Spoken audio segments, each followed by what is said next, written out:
What if your car didn't just drive itself, but knew where you wanted to go before you even said it? Imagine a world where waiting in traffic is as outdated as horse-drawn carriages.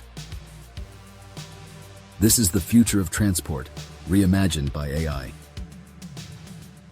AI traffic systems will connect every car, bus, and bike into one giant living network.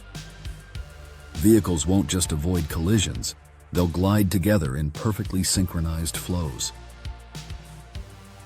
Congestion? Gone. Waiting at red lights? History. Tomorrow's car isn't a car, it's a living room, an office, or a cinema on wheels.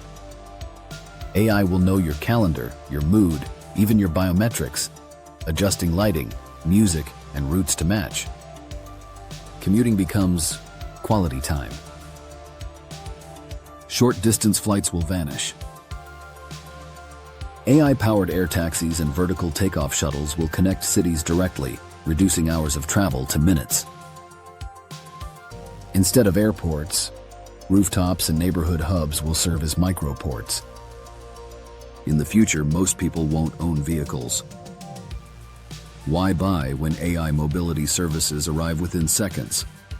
Subscriptions will replace car keys. One tap, and the exact vehicle you need appears. A family van today, a sports pod tomorrow.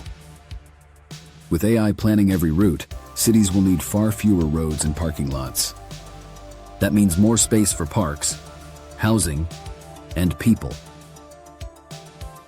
Combined with green energy and shared fleets, AI could slash transport emissions to near zero. But who controls the data? What if an AI system decides who gets priority on the road? In a future where mobility is managed by algorithms, we'll need to ask, is freedom of movement still truly ours? AI will turn transport into more than just movement. It becomes an experience, a service, even a lifestyle. The question is, will this new freedom make us more connected or more controlled? If you want to keep exploring how AI is reshaping the way we live, join us at FutureNest by Robin for weekly videos.